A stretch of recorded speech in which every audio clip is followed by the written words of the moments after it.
Kalau Bapak Ibu sekalian, saya minta izin kalau boleh saya di bawah aja boleh? Jauh banget ya.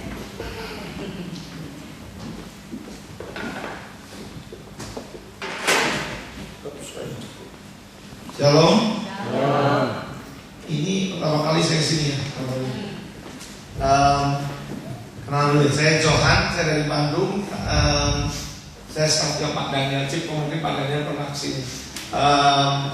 Saya pelayanan di Bandung, pegang divisi radio, rumah singgah, dan terakhir kami sedang Tuhan percayakan para gelandangan, homeless yang dibawa masuk ke rumah Tuhan. Saudara, nanti saya mau cerita tentang homeless, tapi sebelum itu saya mau kita belajar firman Tuhan dulu. Tadi karena Tuhan taruh sesuatu tiba-tiba aja, tapi langsung saya tulis. Oke, mari buka Alkitab saudara. Kalau nggak ada Alkitab, iKitab atau BlackBerry suci, iPhone suci, silakan buka di 2 Samuel pasalnya ketiga. Oh sorry, 2 Raja-Raja pasal yang kedua ayat yang ke-13. 2 Raja pasal1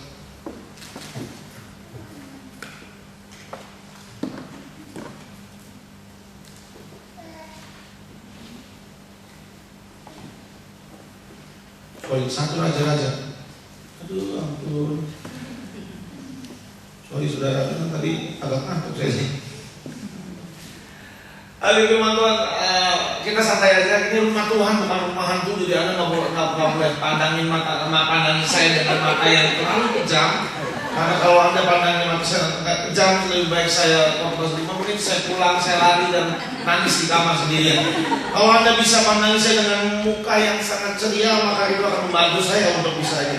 Saudara, ini udah sore, jam segini biasanya jam yang paling ngantuk. Jadi baik saya akan khotbah dengan gaya stand up comedy. Buka Alkitab saudara sekali lagi di 1 Raja-Raja 2 ayat 13. Pada waktu itu pada suatu hari Adonia anak Hagit masuk menghadap Bathsheba ibu Salomo. Lalu perempuan itu berkata, apakah engkau datang dengan maksud damai? Jawab si Adonia ini, iya damai. Kemudian katanya, ada sesuatu yang hendak kukatakan padamu. Jawab perempuan itu, silakan katakanlah. Lalu katanya, engkau sendiri tahu bahwa akulah yang berhak atas kedudukan raja, bahwa seluruh Israel mengharapkan supaya aku menjadi raja. Tetapi sebaliknya kedudukan raja jatuh pada adikku, sebab dari Tuhanlah ia mendapatkannya. Dan sekarang aku satu permintaan saja ku sampaikan kepadamu, janganlah tolak permintaanku. Jawab perempuan itu kepadanya, katakanlah. Maka katanya, bicarakanlah kiranya dengan Raja Salomo, sebab ia tidak akan menolak permintaanmu supaya Abishag, gadis Sunem itu, diberikannya kepadaku untuk menjadi istriku. Jawab Bathsheba, baik, aku akan membicarakan hal itu untuk engkau dengan raja. Bathsheba masuk menghadap Raja Salomo untuk membicarakan hal itu untuk Adonia. Lalu bangkitlah raja mendapatkannya serta tunduk menyembah padanya. Kemudian duduklah ia di atas tahtanya, dan ia menyuruh meletakkan kursi untuk bunda raja. Lalu perempuan itu duduk di sebelah kanannya. Berkatalah perempuan itu, suatu permintaan kecil saja ku sampaikan kepadamu, janganlah tolak permintaanku. Jawab raja padanya, mintalah ya ibu, sebab aku tidak akan menolak permintaanmu. Ketika kata perempuan itu, biarlah Abishag dari Sunem itu diberikan kepada kakakmu Adonia menjadi istrinya. Tapi Raja Salomo menjawab ibunya, mengapa engkau meminta hanya Abishag dari Sunem itu untuk Adonia? Minta jugalah untuknya kedudukan raja. Bukankah dia saudaraku yang lebih tua? Dan di pihaknya ada Imam Abiatar dan Yoab anak Seruya. Lalu bersumpahlah Raja Salomo demi Tuhan, beginilah kiranya Allah menghukum aku, bahkan lebih daripada itu, jika Adonia tidak membayarkan nyawanya dengan permintaan ini. Oleh sebab itu demi Tuhan yang hidup, yang menegakkan aku dan menundukkan aku di atas tahta Daud ayahku, dan yang membuat bagiku suatu keluarga seperti yang dijanjikannya, pada hal ini juga Adonia harus dibunuh. Lalu Raja Salomo menyerahkan hal itu pada benanya Yehoyada. Orang ini memancung dia sehingga mati. Dari judul perikopnya kita firman Tuhan ini berkata, tindakan Salomo untuk mengokohkan kerajaannya. Tahukah saudara, kerajaan ini bicara tentang pelayanan. Kerajaan ini juga berbicara tentang bisnis. Kerajaan ini bicara tentang banyak hal, rumah tangga, dan bicara tentang hidup pribadi kita lepas pribadi. Saudara, bagaimana pelayananmu, bagaimana hidupmu, bagaimana usahamu, bagaimana kerjaanmu, perusahaanmu, apapun, supaya kokoh. Yang pertama, saudara, tindakan-tindakan yang paling kita lihat belajar dari Salomo. Tindakan apa yang dilakukan? Yang pertama, saudara, apa? Bunuh siapa, saudara? Bunuh tetanggamu, jangan. Bunuh Adonia. Kenapa Adonia harus dibunuh? Mari buka Alkitab lagi. Naik ke atas, saudara, di perikop sebelumnya.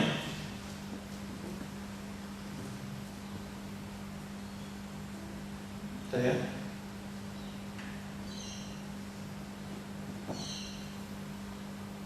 Sorry, bukan di sini.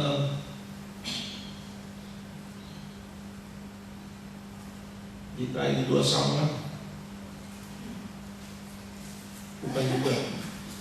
Gimana yang mana ada ini? Sorry, 1 Raja 1:6. Selama hidup Adonia ayahnya belum pernah menegur dia dengan ucapan mengapa engkau berbuat itu dia pun sangat di atasnya disebut. Oke, 5. 1 Raja 1:5. Lalu Adonia anak Haggit meninggikan diri dengan berkata, aku ini mau menjadi raja. Ia melengkapi dirinya dengan kereta-kereta dan orang-orang berkuda serta 50 orang yang berlari di depannya. Saudara, pada waktu Daud belum mati, Adonia sedang mempersiapkan dirinya untuk menjadi raja. Bahkan dia sudah mengangkat dirinya menjadi raja. Saudara, orang yang pertama harus dibunuh adalah Adonia. Kenapa? Karena Adonia adalah lambang dari kesombongan, lambang dari orang yang ingin mengangkat dirinya untuk menjadi lebih tinggi dari orang yang lain. Dia menganggap dirinya kuat, dia menganggap dirinya hebat, dan bahkan dia menganggap dirinya adalah raja. Saudara, yang pertama kali yang harus kau bunuh dalam hidupmu adalah kesombonganmu. Ketika kalau engkau mau mengokohkan kerajaanmu, kalau engkau mengokohkan pelayananmu, kalau engkau mengokohkan pekerjaanmu, bisnismu, apapun, kalau hidupmu, keluargamu, bunuh setiap kesombongan pribadimu. Jangan pernah engkau merasa engkau mengangkat dirimu lebih tinggi. Bahkan jangan pernah engkau menaikkan posisimu, derajatmu. Saudara, ingat, kita semua butuh Tuhan. Dan ada satupun orang yang hebat, percayalah, kita sama-sama hebatnya, sama-sama nggak hebat juga. Saudara, tadi siang saya baru sharing tentang bahwa kita semua yang kita kerjakan dan kita lakukan semua karena Tuhan. Saudara, kalau baca Alkitab di Matius, dikatakan Tuhan memisahkan apa, saudara? Kambing dan domba. Yang domba dikatakan engkau baik, engkau memberikan aku makanan ketika aku lapar, engkau memberikan aku pakaian ketika aku telanjang, engkau memberikan tumpangan ketika aku sebagai orang asing. Dan yang domba ngomong apa? Kapan Tuhan? Kapan aku memberi kau lapar dan memberi makan? Kapan engkau telanjang dan kami memberikan aku pakaian? Kapan kami menjenguk kau ketika masuk sebagai seorang tamu? Kapan? Domba selalu, walaupun dia melakukan, tapi dia tidak pernah merasa berjasa. Dia tidak pernah merasa sudah melakukannya. Tapi kambing beda. Kamu gak pernah kasih aku makan, kamu gak pernah mengunjungi ketika aku dalam tahanan, kamu gak pernah memberikan aku tumpangan ketika aku sebagai orang asing. Kambing bilang apa? Kapan kami gak ngasih kau makan? Kapan kami gak kasih kau pakaian? Kapan kami gak selalu? Kapan kami gak lakukan? Kami sudah lakukan. Itu kambing. Lihat kanan kirimu, sudah selesai. Lihat kanan kirimu, itu domba atau kambing? Atau sekali lebih lagi, lihat kanan kirimu, tanya, apakah saya kambing atau domba? Oh iya saudara, kambing dan domba beda tipis. Satunya membes sama aja. Tapi ya satunya nanduk, satunya nggak bisa nanduk, itu aja. Saudara, hari ini pertanyaannya adalah apakah kita kita kambing atau kita domba. Saudara, berkali-kali sih diproses. Saya nggak berkata saya sudah, yang khotbah pasti domba. Sama bilang, kadang-kadang muncul kambing. Jujur saudara, saya sudah dari dulu saya selalu punya prinsip, kalau di mimbar jangan bohong, buka semua. Jangan khotbah palsu, tapi khotbah yang asli, kancani dirimu sendiri. Saudara, saya pernah bangga dengan apa yang sudah pelayanan yang dikerjakan. Oh ya, saya pernah melayani di satu tempat, banyak nubuatan, banyak janji Tuhan. Saya pulang, tiba-tiba beberapa lama banyak laporan masuk. Wah, semua digenapi, semua nubuatan janji. Lalu saya berkata dalam hati, wow, saya dipakai Tuhan. Yang saya katakan jadi. Tapi saya ngomong itu saudara dalam hati, belum ngomong di luar. Langsung Tuhan datang berkata, kambing lu. Kambing, pernah. Saudara, percayalah. Saya beritahu apapun yang kau sudah lakukan, baik pelayanan apapun dalam bentuk apapun, itu semua Tuhan yang lakukannya. Itu semua Tuhan yang bukan kita, saudara. Bunuh Adonia yang pertama kali, saudara. Yang kedua, buka Alkitab, saudara.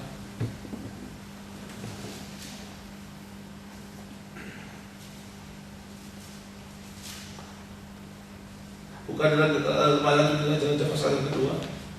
Lanjutkan yang tadi, saudara.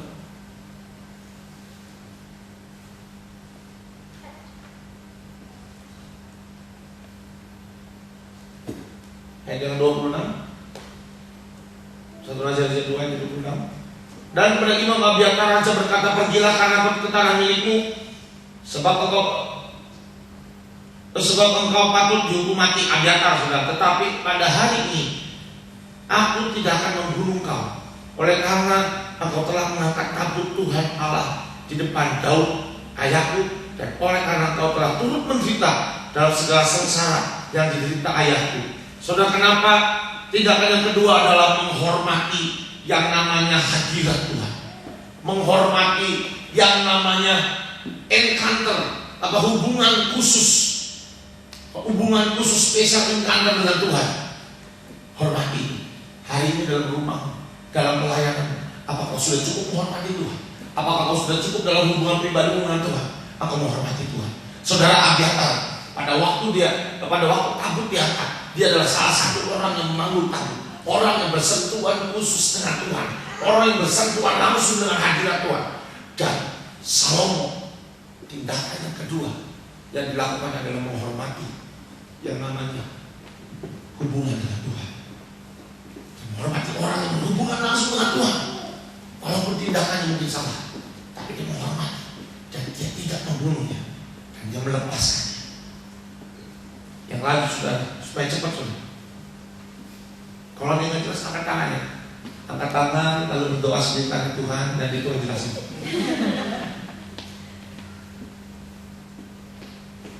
Ayat 28, saudara. Ketika kabar itu sampai ke Yoab, memang Yoab telah memihak kepada Adonia, sekalipun dia tidak memihak pada Absalom. Maka larilah Yoab ke kemah Tuhan, lalu memegang tanduk-tanduk mesbah. Lalu kemudian diberitahukannya kepada Salomo bahwa Yoab sudah lari ke kemah Tuhan, dan sebab telah ada di samping mesbah. Lalu Salomo menyuruh Benaya bin Yehoiada, pergilah pancung dia. Benaya masuk ke dalam kemah Tuhan. Sudah berkata pada beginilah kata raja, keluarlah. Jawabnya tidak, sebab disinilah aku mau mati. Lalu Benaya menyampaikan itu kepada raja, katanya, beginilah kata Yoab, dan beginilah jawabnya kepadaku. Kata raja, berbuatlah seperti yang dikatakannya, pancunglah dia dan kuburlah dia, kuburkanlah dia. Dengan demikian engkau menjauhkan daripadaku dari segala kaum dan darah yang ditumpahkan Yoab dengan tidak beralasan. Saudara, siapa itu Yoab? Buka saudara di 1 Samuel pasal yang ketiga ayat yang ke-6. 1 Samuel 3 ayat yang ke-6.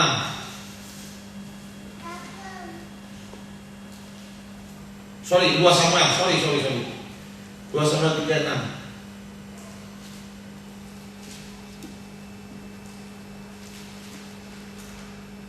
Nanti saudara baca di rumah, tapi saya mau ringkas ceritanya seperti ini kira-kira. Pada waktu itu Abner membunuh adiknya, siapa saudara? Yoab. Yoab marah. Yoab punya dendam. Dia ingin membunuh yang namanya Abner. Nah, ketika Abner itu adalah, nah saudara harus tahu Abner itu siapa saudara? Abner sopo. Ayo baca kitab katanya. Jangan baca Quran. Ya, Abner itu adalah panglima perangnya Saul. Oke?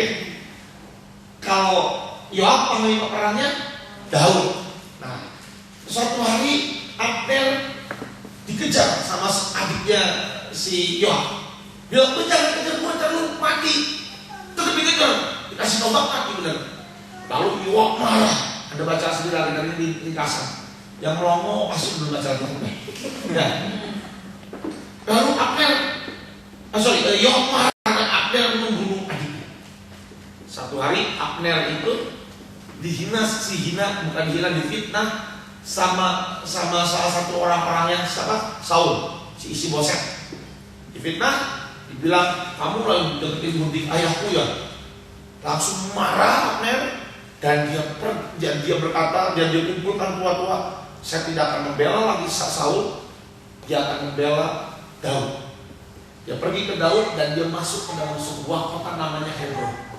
Hebron meaning city of love, city of peace, kota damai. Di dalam di kota Hebron ada sebuah peraturan yang semua orang harus menghormati. Tidak ada pertumpahan darah, tidak ada balas dendam, tidak boleh sedikit pun darah manusia dicurahkan, diteteskan di Hebron. Nah, saudara, ketika Abner bertemu dengan Daud, dan Abner berkata, oke, saya sekarang mengalihkan semua voter saya, kayak kampanye, pendukung saya kepada kau, dan kita akan turunkan Saul. Oke? Ketika Yoab dengar itu, Yoab marah. Dia bilang, kenapa kau dibunuh? Daud bilang apa saudara? Ya, kita nanti Anda baca, tidak boleh dibunuh. Tapi tahu nggak apa yang Abner lakukan? Karena dia tahu tidak boleh dibunuh di Hebron. Dia tunggu di pintu gerbang. Tunggu di pintu gerbang, di depan, di luar, tepat di pintu gerbang masuk Hebron. Disuruhnya orang-orang lain, orang anak buah Yoab mengambil Abner, seolah-olah ingin berbicara sesuatu yang penting. Dibawa keluar pintu gerbang, ditusuk sampai mati. Dia tidak melanggar peraturan bahwa Hebron tidak boleh ada perbuatan. Memang yang terjadi adalah di luar tembok kota Hebron. Kenapa Yoab harus dibunuh? Karena Yoab adalah melambangkan orang yang tidak pernah mau dengar dan taat dengan apa yang Tuhan perintahkan. Apakah Daud menyetujui untuk Abner dibunuh? Tidak. Apakah Yoab melakukan sesuai dengan apa yang katakan Daud? Dia melanggar. Memang Daud tidak membunuh si Yoab langsung. Kenapa saudara alasannya Daud membunuh Yoab? Jujur ada alasan politik, saya pasti yakin. Kenapa? Karena Daud waktu itu masih tergantung, masih membutuhkan panglima besar. Panglima besar siapa? Yoab. Kalau dibunuh terjadi goncang, terjadi pemberontakan, pecah. Itu saya tahu itu sebuah langkah politik yang pintar. Oke? Tapi Daud berkata, biar engkau sendiri yang menanggung darah dari Abner, orang yang tidak bersalah. Saudara, bunuh setiap ketidaktaatan kepada Tuhan. Saudara, kalau mau taat sama Tuhan, jangan pernah mimpi untuk keluargamu kokoh. Jangan pernah mimpi untuk kerjaanmu kokoh. Jangan pernah mimpi untuk pelayananmu kokoh. Kalau kau mau kokoh, bunuh Yoab dan hidup. Yang kedua, hati Yoab saudara, selain pemberontakan terhadap Tuhan, yang kedua adalah dendam, kepaikan, sakit hati. Kalau kau mau pelayananmu kokoh, singkirkan sakit hati, kepaikan dari hidup. Karena itu yang akan membuat kerajaan goyah. Kerajaan ini berbicara tentang keluarga, kerajaan ini berbicara tentang pelayanan, kerajaan ini juga berbicara tentang hidup pribadi. Hari ini sudah pesan Tuhan jelas. 3 yang harus kita lakukan untuk supaya kerjaan kita. Yang pertama saudara tadi, kudu dolim, kesombongan. Yang kedua apa saudara? Hormati hadirat Tuhan. Yang ketiga apa saudara? Bunuh Yoab, bunuh ketidaktaatan. Yang terakhir, bunuh setiap sakit hati dalam hidup. Saya percaya seperti apa yang Salomo lakukan. Yang terjadi apa saudara? Salomo sejak itu semua dilakukan, kerajaan semakin besar, semakin luas, bahkan orang semakin hormat sama dia, bahkan dari seluruh dunia mengakui kebesaran dari Raja Salomo. Hari ini saudara, kalau kamu besar, kalau kamu jadi besar, lakukan poin-poin tadi yang disampaikan. Saudara, hari-hari ini saya sedang dipercayakan Tuhan kami, bukan saya sebenarnya, kami semua bersama-sama di Bandung, saya dan tim saya, untuk pergi ke jalanan saudara. Awalnya mulai dengan sangat tindakan langkah yang sangat kecil saudara. Kami teman-teman bawa 2 bungkus nasi setiap malam kecuali 1 minggu, karena 1 minggu waktu dengan keluarga. Setiap malam pergi ke jalanan cari homeless, cari gelandangan, bawa 2 bungkus nasi. Yang satu dibuka, satu diberikan ke homeless, duduk bersama dengan mereka. Karena duduk di sebelahnya sampah yang sangat bau, makan bareng mereka. Dan setiap malam dilakukan. Suatu hari tiba-tiba sepi, nggak ada terjadi apa-apa. Tiba-tiba satu pasang staff, suami istri datang ke saya dan bilang, "Coach, bisa nggak datang layani tempat saya?" Saya bilang, "Kamu emang punya pelayan apa? Emang punya persekutuan apa? Lah kamu ikut cuma saya kok. Yang gaji saya, yang konseling pernikahan kamu ya saya. Kamu emang ada apa?" Dia cerita bahwa dia lakukan apa yang sudah diperintahkan. Setiap hari dia beri makan gelandangan. Konco hari ini memang cuma ada 7 orang ikut persekutuan, ikut saya bikin seperti konser. Oke, saya datang. Ketika saya layani saudara, saya tersentuh karena orang-orang sangat sederhana, semua sudah terima Tuhan. Bahkan anehnya, saya dengar cerita-cerita mereka saudara. Dalam beberapa hari mereka terima Yesus, dan dalam beberapa hari mereka pelepasan dalam kebesaran Roh Kudus. Aneh sekali. Mereka sertanya, "Kau pernah ke gereja?" "Buru-buru ke gereja Pak." "Benci sama Kristen?" "Kenapa?" "Mereka semua Muslim, Islam semua." "Oh iya saudara." Tapi mereka dimenangkan, cuma 7 waktu itu. Tapi ketika saya 7 itu saya gelisah di hati. Saya merasa tidak jadi pemimpin yang baik. Kenapa? Setiap kali saya memberikan perintah, saya tidak turun ke bawah. Hanya perintah saja mereka yang lakukan. Saya tidak jadi pemimpin yang baik saudara. Jujur, saya gelisah di hati.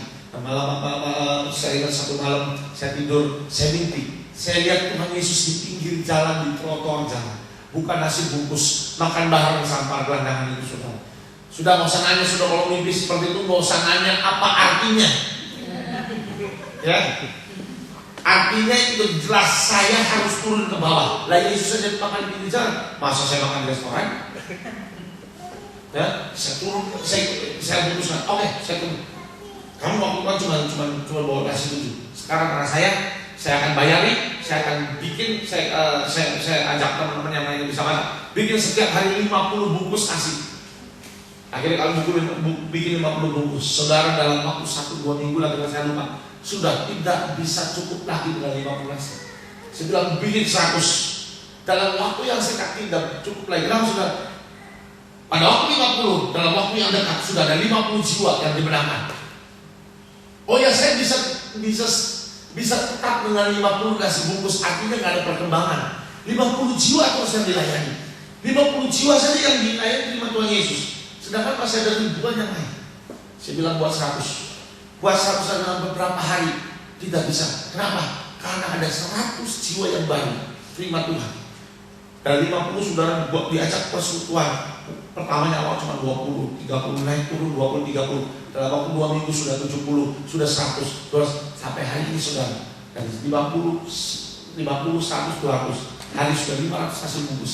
Kalau saudara yang sudah dibenarkan oleh Yesus, sudah ada yang saya akan jelaskan berapa, tapi di bawah 1.500 kan, 1.000 lebih, 1.000 jiwa dan satu persatu difotoin, satu persatu difoto. Setiap terima Yesus, ditanya terima Yesus bau, difoto. terima Yesus dipotong, terima Yesus dipotong. Sudah kepalanya sudah kita hitung satu-satu. Sudah ada 1.000 lebih sudah. Mereka semua terima Yesus. Bahkan sudah ada 300 lebih yang sudah dibaptis. Dan kebaktian setiap hari setiap hari Rabu 500 lebih. Kadang 500, kadang 400, kadang 300, kadang 200. Kenapa? Tergantung Satpol PP. Kalau di razia kadang-kadang gitu ya. Di razia sama polisi kadang-kadang. Tapi sekarang ini udah hampir nggak ada razia lagi. Nah, kami sudah bekerja sama dengan pemerintah kota untuk supaya kami akan menerbitkan ID card buat mereka kalau di razia. Tunjukin itu aja, nggak perlu di razia. Kenapa? Karena ini adalah warga binaan kita. Saudara, semua berjalan dengan cepat, saudara. Berjalan dengan bisa. Sekarang sudah, kami terus bergerak. Sampai hari ini kami terus bergerak. Dan terakhir, tadi saya baru baca BB di mobil, kita makan tadi. Tadi kita baru perjamuan kudus di sebuah restoran, memecah-pecahkan daging. Terakhir yang tadi saya terima BBM laporan terakhir, kami sudah mendaftar lagi. Yang daftar untuk baptisan ada sekitar 150. Saya bilang jangan semuanya, saya bingung cari tempatnya. Kalau kolam renang umum habis baptisan kita dipukulin orang. Ya nanti mereka berkristenisasi doang. Sebenarnya tuduhan mereka terhadap kita kristenisasi ada benar ada enggak? Ada benarnya tapi ada enggak benarnya, karena kita enggak merubah agama mereka. Ya, mereka tetap Islam, bisa apa sih? Iya, katakan mereka tetap Islam. Enggak perlu KTP. Komnas enggak punya KTP. Enggak KTP. Tapi kalau ditanya, kamu jangan jawab kayak gitu. Kamu Islam, artinya Isa Al-Masih. Jadi kita buat agama keenam di Indonesia, agama Isa Al-Masih. Kita kerjasama dengan satu juga ada kita sedang mentrain 12 orang. Jadi memang gede, memang dari 500 12 terlalu kecil maksudnya. Kita sedang train mereka. Saya kerjasama dengan seorang pendeta yang nyelusup dan dikenal sama mereka sebagai Bapak Haji asli, Ustadz asli. Kenapa? Dia mengajarkan yang asli, Islamologi yang asli. Kenapa? Karena dia mengajarkan sebuah kenyataan fakta-fakta Al-Quran yang tidak pernah diungkap di Indonesia. Apa contohnya? Ketika Nabi Muhammad ingin meninggal, mau mati dalam keadaan sudah mau mati itu, Nabi Muhammad jelas mengatakan, kepadamulah hidupku, ya Isa Al-Masih, aku serahkan. Dan itu tidak pernah diungkap, padahal di hadis yang ada ditulis dengan sangat jelas. Coba kembali di Indonesia, saudara, para orang Muslim di Indonesia mereka bisa ngaji dengan sangat indah. Tapi kita ngerti isinya apa. Padahal kenyataannya seperti itu. Ada lagi saudara, bapak, jadi istrinya Muhammad Siti Khadijah itu, bapak itu kubil siapa dan kubil itulah pokoknya. Itu pendeta, pemimpin umat Nasrani. Dan dikatakan kalau kamu ingin menikahi anak saya, kamu harus belajar yang namanya Alkitab. Itu sebabnya sebenarnya Al-Quran itu sebenarnya bukan dari langit turun ke atas. Itu dari Alkitab ditulis, tapi nulisnya kadang kacau. Jadi kacau sekali. Alkitab itu saudara tulisannya paling kacau. Buku yang sudah paling kacau. Kenapa? Karena Al-Quran. Al-Quran. Ya, oh ya Al-Quran. Dosa. Al-Quran yang paling kacau. Kenapa? Jelas di Al-Quran aneh sekali kain-kainnya nggak tepat. Dikatakan Yesus anaknya Maria, tapi Maria yang sama itu dikatakan cicinya Musa. Kan jauh. Nggak tahu saya nanti kenapa. Tapi saya bukan mengenal, saya nggak mau komentar itu karena buat saya agama tidak pernah bisa menyelamatkan manusia. Mau Islam mau Kristen tidak pernah bisa selamatkan. Soalnya yang Kristen juga namanya Markus, Matius, Lukas, Yohanes ngomongnya di penjara banyak. Ya. Jadi buat saya agama nggak pernah. Yang menyelamatkan adalah ketika kita hidup bersama dengan Tuhan Yesus. That's it. Saudara, saya kerjasama sedang memperlengkapi 12 orang diperlengkapi dengan Islamologi dan akan dikembalikan ke perjalanan untuk mereka menyusup ke semua tempat. Ya, mereka akan jadi pasukan kita untuk masuk. Nah saudara, ajaib Tuhan sedang kerjakan aja hari-hari ini saudara. Nanti kalau ada waktu, ada ini saya kasih alamat YouTube-nya, atau Anda bisa search sendiri di YouTube. Judulnya Lorong Kota. Di situ Lorong Kota Anda lihat, nanti di situ lihat kegerakan yang sedang terjadi di Bandung, di orang-orang anak dia di kaum gelandangan. Saudara, semua ini dilakukan tidak mudah. Memang kelihatannya cepat sekali, tapi ada harga yang sedang dibayar. Bukan sudah dibayar, tapi sedang dibayar. Karena terus saya juga terus antisipasi, tapi anehnya kejadian. Oh ya saudara, kita sedang kami sedang membalapkan orang-orang yang punya karakter sudah mengeras, otaknya kriminal.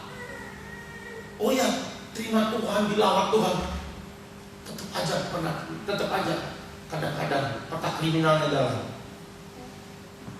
Satu, dilawat Tuhan, didoain pelepasan, goler-goler, nangis, semua air keluar, air keringat, air mata, air hidung, air semua itu air keluar semua. Oh ya, sudah selesai. Besok datang, ceritanya mau konseling, mau cerita. Sudah cerita, staf saya melayan sedikit, masuk ke kamar mandi, keluar anak sudah nggak ada, handphone dibawa pergi, nyolong handphone. Nggak lama lagi saudara, staf yang salah satu orang saya angkat, dia dulu mantan polisi, tapi jadi pengedar narkoba. Bukan dia aja, banyak polisi dia bisa banyak gitu. Lalu punya istri dua, dipecat, desersi. Sudah desersi akhirnya jadi kulit panggul, akhirnya jadi gelandangan, jadi pemulung. Ketemu kami, diangkat, ditaruh di rumah, nggak ditaruh di tempat kami, itu di rumah saya persis, tapi kan rumah saya seberangan dengan AOC. Taruh di AOC jadi tukang sapu dan tukang penjaga. Tapi juga seringkali ke rumah saya naik turun, nggak pakai permisi, bersihin kandang burung, bersihin kandang anjing. Jadi rumah saya banyak burung, banyak anjing. Cuma satu aja jerapah yang belum saya beli. Habis bersih itu saya kerja jaga, dikasih baju sampah jadi pengamanan. Dan bahkan kalau setiap malam kita bagi nasi dan makan bareng dengan mereka ikut saudara. Dia ikut, namanya Ucok. Si Ucok ini ikut. Satu hari ketika saya lagi sedang bagi nasi dengan dia pulang, rupanya ada orang yang ingin ikut bantuin. Ngasih nasi, tapi malam jam 8 malam. Nah itu sudah jam 7 ke jalan. Ketika pulang saya kaget, ini nasi dari mana itu ada nasi? Ada 100 bungkus nasi lagi. Lalu pada waktu jam 11 dan 12 saya ambil, saya mau bawa lagi, mau kulit. Ucok bilang ini, udah Ucok tidak usah, biar saya aja. Dan orang anak ini sudah biasa bawa motor saya, nggak apa-apa. Akhirnya dibawa sendiri, pergi. Sampai sekarang dia belum pulang. Iya, kesasar kayaknya. GPS Australia, padahal di Bandung. Dia coba cari George Street di mana. Akhirnya intinya dia bawa lagi motor saya. Terakhir kemarin pada waktu saya di Australia dibawa lagi motornya. Ada motor yang orang lain, orang saya lain, staff yang lain dibawa lagi. Sudah kami sedang alami namanya. Ini resiko yang harus kita ada. Dan jujur saudara, pada waktu motor dicuri, saya marah saudara. Nggak mungkin saya ketawa, saya marah. Saya sampai masuk kamar, saya marah, Tuhan izin ketemu. Saya mau marah-marah Tuhan. Lebih baik kita marah-marah curhat sama Tuhan daripada marah-marah sebelahnya, ya kan? Bapak Ibu Saudara sekalian, kalau mau marah, istrinya bawel, jangan marah sama istri, masuk ke kamar marah, gosip sama Tuhan, marah, jelekin istri nggak boleh, depan Tuhan nggak boleh. Daripada kita marah sama istri kita, bertengkar lagi, ya marah aja, nggak apa-apa. Tuhan mau dengerin kok setiap keluh kesah kita. Saya marah Tuhan, saya bubarin pelayanan ini Tuhan. Jemaatnya mau berapa ratus, 500, 100 ribu, 10 ribu, tak bubarin Tuhan. Gak peduli, udah males saya pegang ini. Orang keras kepala, nggak tahu adat, nggak tahu diri. Sudah dikasih hati, minta amplop, minta samcan saya, khusus saya, semua diminta. Gak tahu diri orang-orang. Saya pikir saya mau bubarin aja. Tuhan bilang dengan sangat lembut, aku kan juga mati sama kamu. Kamu dulu juga, kan kamu kan dulu juga pernah nyolong. Saya dulu, by the way, saya bukan orang baik latar belakang. Dulu pernah korupsi juga, saudara. Wah, kalau saya pernah korupsi. Oh, saya kalau juga saya nggak pernah malu ngomong. Banyak orang yang ngomong itu aib, jangan dibuka. Saya buka, saudara, supaya apa? Ketika saya menelanjangi dosa saya masa lalu, saya sedang mengatakan iblis jangan pernah goda saya. Karena terlalu banyak orang yang tahu, jadi orang semakin banyak orang yang curiga sama saya. Semakin orang curiga sama saya, berarti saya harus hati-hati sekali untuk pakai uang dan pakai segala macam. Ya kan? Lebih baik saya ngomong apa adanya. Sampai hari ini sudah detik-detik terakhir kemarin ada salah satu hamba Tuhan yang nama Tuhan curiga sama saya. Tidak apa-apa, baik. It is good for me. Okay. Nah, saudara, Tuhan bicara, kan kamu juga begitu sama. Tuhan beda, Tuhan beda kok. Ada masalah, tapi beda Tuhan kalau saya nggak segini gedenya itu gede banget. Beneran, saya menjawab coba. Udah, Tuhan ngomong nggak didengerin. Mau kamu beda ya beda. Saya tetap marah. Saya keluar dari rumah, keluar dari kamar. Sudah selesai, sudah capek marahnya. Capek curhat sama Tuhan. Saya buka kamar, saudara. Ketika pintu kamar dibuka, ada satu lemari di depan saya. Tahu nggak saudara isinya apa? Jack Daniel. Saya ambil, saya minum. Serius, saya minum sampai 5 sloki. Agak little bit tipsy. Saya turun ke bawah, saya pikir jangan sedih. Saya bawa staf saya. Mana? Kamu pada marah nggak? Ya nggak mau, aku tak jotos orang itu. Yaudah sudah sini, daripada marah ayo saya minum. Saya tuangin, minum satu-satu. Saya nggak tahu, tapi yang mereka nggak terlalu banyak karena begitu saya tuangin saya lihat, ya tinggal dikit saya sayang. Taruh. Saya sebenarnya suka sama botolnya, sudah. Kalau minum itu terpaksa.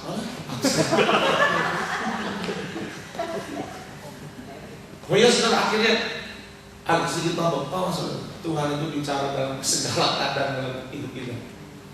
Dibilang ini, kenapa kamu tidak ajak semua teman-teman kamu, staf kamu naik ke berdoa, naik ke di depan tabut berdoa sebelum kamu bubarkan pelayanan kamu. Bayangin, kayak di tangan bubarin tapi doa dulu ya. Saya bilang, ayo naik ke atas, kita doa dulu, yuk. Nah, karena itu ditipsi udah ngomong aja udah kayak gini. Ayo doa ke atas ya. Saudara, ketika saya duduk nyembah Tuhan, saya nggak sadar, nggak tahu sama sekali. Tiba-tiba saya nyanyi, nyalanya bagai api yang tak terhentikan. Kan dikatakan alirkan agapemu. Ketika saya bilang alirkan agapemu, saya tiba-tiba dan nangis. Yang bisa saya kerjakan tersungkur, saudara. Minta ampun sama Tuhan. Selama ini nggak punya agape. Oh iya, nggak punya agape. Saya tahu Tuhan juga bicara, kamu belum punya kasih. Ya, belum punya kasih. Setiap hari Tuhan, mungkin kamu bilang setiap hari. Dari jam 7 sampai jam 2 subuh setiap hari tanpa berhenti, kecuali 1 minggu. Duduk di jalanan. Bahkan kalau ibadah dan awatan saudara saya peluk. Bayangkan 500, kadang 8, kadang 10, tapi lebih banyak 8 orang yang kerja. Peluk satu-satu, saudara.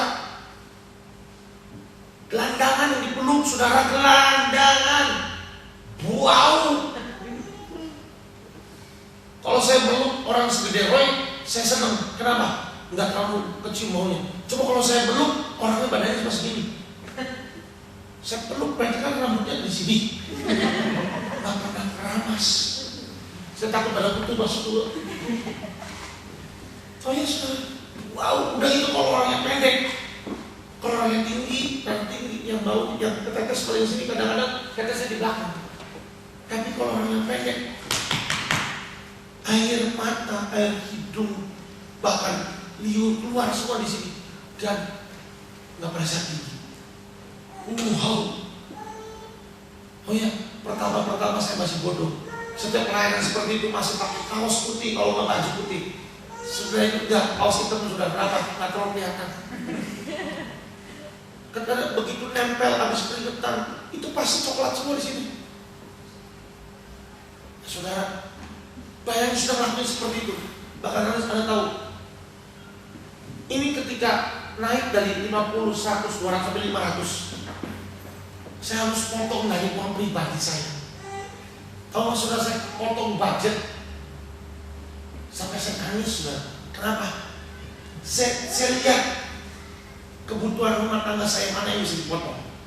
Salah satunya adalah saudara, les bahasa Inggris anak saya. Saya potong, anak saya suka les bahasa Inggris dan dia sampai nangis, protes nangis, saudara. Dan dia sampai ngomong, sampai ngomong, kenapa harus semua yang punya Levi diambil buat anak orang-orang di jalan.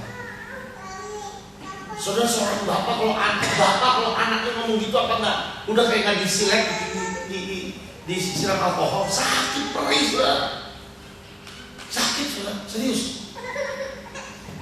Sampai satu hari anak saya ketika ngasih gaji, dia datang, ya udah papa rela, Levi, ya udah nggak apa-apa, boleh.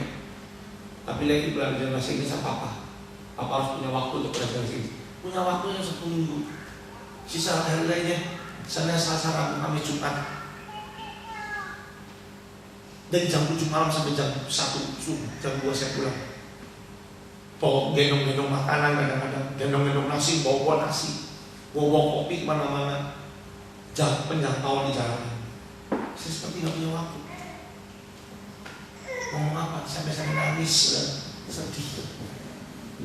Tapi ketika kejadian itu Tuhan bilang apa? Kamu tidak punya kasih. Karena itu saudara, agape. Karena Tuhan yang punya. Kalau tidak diberikan kepada kita, kita nggak pernah bisa punya agape. Apa itu agape, saudara?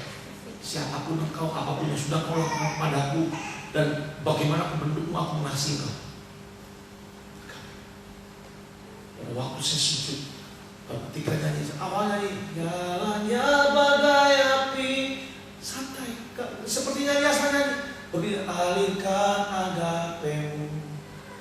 Saya sujud nggak kuat, nangis sudah, minta ampun ke Tuhan selama yang aku punya kasih Tuhan, nggak punya agape.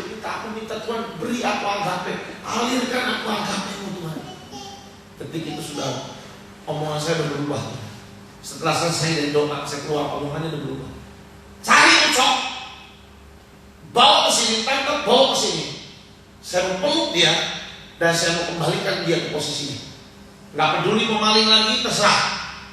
Saya mau kembalikan ke posisinya. Kecuali kalau dia nggak mau, dia mau usaha saya akan mau kembalikan lagi. Awalnya saudara saya bilang, tangkap ucok, bawa ke saya kasih 1 dan 3 kali. Pukulan maksud saya di muka. Baru saya masuk ke kantor polisi. Berubah. Agape adalah mencintai orang, mengasihi orang tanpa kondisi. Lihat kondisinya. Dan kondisi dalam. Bisa tidak punya agape? Akan bisa. Kalau bukan Tuhan mengalirkan. Saudara, saya mengingkari saudara untuk pergi ke jalan. Di Australia beda Pak, iya memang beda saya tahu. Tapi orang Australia orang kaya-kaya punya duit semua Pak, iya benar. Tapi tidak semua orang Australia punya namanya kasih. Pernah mengalami namanya kasih itu. Bisa nggak tuh? Siapa yang bilang? Oh ya, saya tiba-tiba tadi kapan? Tadi siang. Bisa nggak cari? Tempat kan kalau di tempat-tempat bule ini ada yang kayak rumah sakit kanker, kira-kira rumah sakit Isidor karena anak kepalanya berotak semua yang udah mau mati. Bisa nggak ke sana? Have fun dengan mereka, layani mereka. Atau ke orang-orang tua mandi jompo, atau ke orang-orang yang punya kanker yang udah orang-orang yang udah dewasa bukan anak kecil. Bisa nggak tiap hari datang layani mereka? Setiap hari kerja Pak, ya udah setiap minggu deh datang ke mereka. Yang belum kerja, yang memang bisa punya free time, datang ke mereka, beri mereka kasih. Bagi mereka pernah mengharapkan dalam Tuhan. Nggak diterima Pak, ya nggak apa-apa, tapi tetap mau datang. Saudara cerita satu orang, saya punya staff namanya Asina. Ada satu nenek-nenek jilbab. Kalau kita datang, kalau dia datang langsung sih, apa ini? Kristenisasi ya? Gak usah sih lagi. Oh, enggak tuh Pak, jangan marah-marah. Tuh mati udah tua, marah-marah wahai mati kayak mana? Yang mati saya tambahin, enggak bikin tabok loh, mati. Tiap hari datangnya, tiap hari diusir. Hari pertama diusir, hari kedua diusir, seminggu diusir. Tahu enggak? Saya bilang, oh kalau diusir kamu datang terus cuma nanya, ente mah, cuma nanya hukum apa kabar? Enggak mah, cuma nanya doang apa kabar? Saudara itu setiap hari. Tahu saudara, dalam satu minggu, minggu yang kedua mau terima nasi, minggu yang ketiga mau diajak ngobrol, minggu yang keempat 1 bulan terima Yesus. Kenapa? Karena kita konsisten untuk menunjukkan cinta Tuhan. Dan kita jangan usah bawa agama dulu. Kita nggak usah bawa agama. Jujur, sudah kesalahan orang Kristen selalu datang bertobatlah. Kalau kamu tidak bertobat, mati masuk neraka. Itu Kristen teroris namanya. Sudah datang dengan kasih. Kesalahannya kenapa? Apa orang-orang yang anti gay sama lesbian apa sih? Pakai spanduk, repent or you go to you go to hell. Ya. Jangan kamu bertobat, ancamannya neraka kamu dulu. Sudah datang dengan kasih. Saya berteman, bukan teman saya masih sedang mencoba untuk bisa. Saya harus mengakui, saya masih punya kelemahan. Karena setiap orang punya panggilan masing-masing ya saudara. Kalau saya mungkin kegelandangan, saya punya teman staff saya ini, salah satu namanya Benny, dia punya panggilannya bukan cuma kegelandangan tapi ke orang gila. Nah saya belum kuat saudara. Belum kuat. Itu tingkat level kebauan mereka udah terlalu tinggi. Ada satu orang namanya Abadeken. Itu cukup belum gila-gila banget, tapi cukup gila. Tapi gelandangan, belum. Setiap kali saya datang, saya jujur saudara, napasnya begini. Kenapa? Nggak sepanjang-panjang narik napas. Bau banget saudara. Sampai saya bilang teman-teman, kalau ada kejuaraan paling bau dijualan saya Abadeken. Teman saya ada satu rakasan perempuan gemar banget mendekati dan menyelamatkan para waria dan wanita bermasusila, para prostitusi. Saya bilang kalau waria, ayo ikut sama saya kenalin sama Miriam Belina. Namanya Miriam Belina, mukanya Miriam tembakan.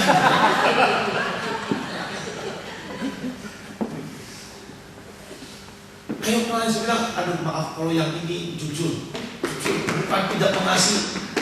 Dia memang agape hanya diadakan Tuhan, untuk yang ini agape ini belum keluar saudara. Susah udah berkait apa lagi. Saya dengar cerita dari teman-teman yang mendekati Abraham Dina yang laki-laki selalu dipegang, dicolek, mau dicium. Dennis, salah satu kru di tempat kita, salah satu pengurus di AWC di Bandung, si namanya Dennis, memimpin ujian, mukanya imut banget. Ayo sini tidur sama saya yuk. Ngeri. Jadi kalau itu ada orang yang punya panggilan silakan. Tapi kalau untuk gelandangan, preman, pembunuh bayaran, saya mau sudah. Semakin dekat, saudara kami sedang menjangkau karena sudah terbakar jalan. Aduh, sekarang sedang menerobos. Ada satu kampung di bawah jembatan layang itu. Di bawah jembatan layang, di bawah kolom jembatan itu ada satu benar-benar seperti kampung, ada bedeng-bedengnya. Itu orang semua, itu isinya pencopet, semua pencopet. Sampai ketika saya diajak masuk sama jadi salah satu anak kami yang udah bertobat, dan dia juga hidup di situ, pencopet juga pencopet. Kalau datang, jangan bawa cincin, lepasin, jangan bawa kalung, jangan bawa dompet, jangan bawa nasi bungkus saja. Gak bawa handphone, gak bawa dompet, gak bawa cincin, gak boleh sama sekali. Apa dia? Kalau ini salaman sekali hilang. Nyenggol sekali hilang. Kalau misalnya kan mereka tahu kan pernah lihat, jadi salah satu mereka beberapa dunia kan pernah lihat itu pelayanan dipeluk-peluk kan semua orang yang nangis peluk. Nanti mereka pura-pura nangis, udah peluk, mereka nangis semua. Jangan-jangan baju kamu hilang juga ya, kamu belum bisa. Pencopet, kamu pencopet. Dan saya masuk ke situ saudara, dan sedang kita rintis. Jadi pencopet, pembunuh bayaran ada, tapi semua karena kasih. Mereka nggak bisa ngomong. pernah bisa kasar sama kita. Kalau para pemabuk sudah, saudara saya ini, karena saya harus pelayanan di jalanan, saya harus menggunakan semua potensi diri. Termasuk dulu mantan bangsat yang suka, yang pernah jadi petinju, saya pernah tinju sudah. Ada orang mabok satu minta nasi, saya kasih nasi satu. Dia minta duit, saya bilang ngasih uang. Kalau kamu lapar saya kasih nasi lagi. Kalau uang saya, jadi teorinya nggak pernah boleh ngasih uang sama homeless. Kenapa? Kalau sekali ngasih uang mereka akan berharap uang terus. Jadi mereka itu kalau ketemu sama saya itu nggak pernah minta uang. Tahu ini orang nggak akan pernah ngasih uang kalau ngasih makan pasti ngasih. Oke? Nah, minta uang saya kasih. Minta kopi saya kasih. Akhirnya yang kata-kata saya, sorry ya, wah anjing, I the penguasa di dia. Saya bilang, ya mana iman penguasa. Jujur kita nggak boleh kalau di pelayanan jalanan kita kendor, oh nyangga sebelum ditekan pasti.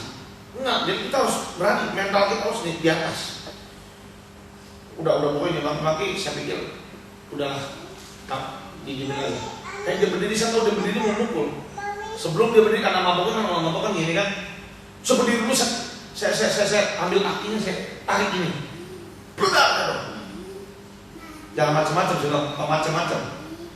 Amun mana ngelawan, kamu udah dihajar. Dia bilang, kalau kamu ngelawan, itu tadi bahasa apa nih? Kalau kamu ngelawan, saya pukul kamu nanti. Saya bilang ini, jangan macam-macam, oke? Saya tinggal, baru 2 langkah bangun dipukul saya di sini. Beneran saya nggak sengaja tangan ini bergerak.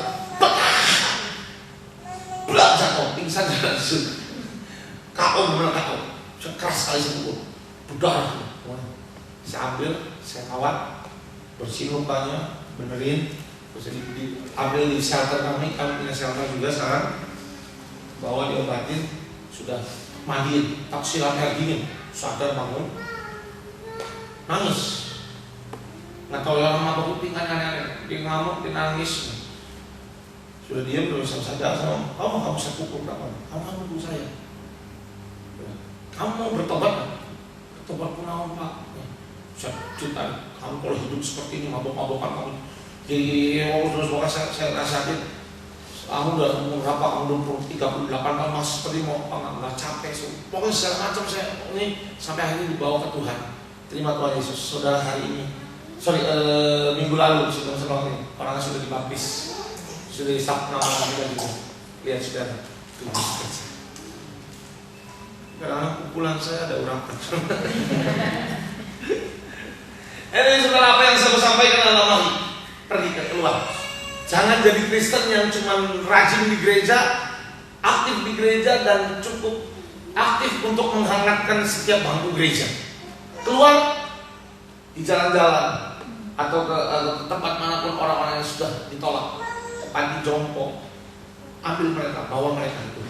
Saya percaya ini season ini waktunya untuk kita terus menangkan jiwa buat Tuhan. Amin saudara. Saudara, kalau Anda mau tahu tentang pelayanan yang kami kerjakan, search di YouTube judulnya Lorong Kota. Nanti keluar lorong-lorong yang lain, tapi cari yang lorong kota dan cari yang dari Asik Multimedia. Asik ASYIK. Asik Multimedia. Di situ cari Lorong Kota. Channelnya Asik Lorong Kota. Asik Multimedia, cari Lorong Kota. Disitulah. Nanti saudara, saya mau mengundang semuanya. Tutup mata sebentar. Hari ini sudah hamba sampaikan Tuhan setiap apa yang kau mau untuk kami kerjakan.